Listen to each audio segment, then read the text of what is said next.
عايز اقول لك على معلومه مهمه جدا. لما تيجي تعدل الموافقه الاستيراديه وانت بتختار العربيه بتاعتك بتبقى قلقان. لو انا جبت العربيه من امريكا وانا قاعد في المانيا، انت موجود مثلا في اي دول الخليج وعايز تجيب مثلا عربيه من الامارات، هل ده عادي ولا لا؟ عايز اقول لك ان ده عادي جدا، تجيب العربيه من اي دوله.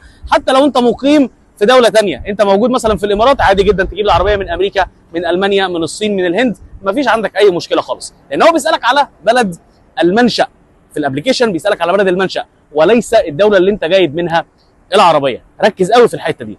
النقطه الثانيه، ودي نقطه مهمه جدا وقاتله، لما تيجي تحط على الابلكيشن سنه الصنع ما تحطش الموديل، راجع سنه الصنع بتاعه العربيه اللي انت هتجيبها، ودي هتلاقيها موجوده على الباليتا اللي موجوده على قايم العربيه، او موجوده على الحزام لو العربيه ما فيش عليها باليتا. زي مثلا عربيات الشرق الاوسط هتلاقي تاريخ الانتاج بتاع العربيه. عادي جدا ان انت تجيب عربيه انتاج 24 لكن موديل 25، ده عادي جدا وامر طبيعي، وهو ده اللي بيحصل. بيسالك على سنه الصنع وليست الموديل. راجع الكلام ده كويس جدا، عشان لو انت جبت عربيه انتاج 24 وعملتها انتاج 25 هتفرق معاك جدا في الوديعه، وهتعلي مبلغ الوديعه معاك.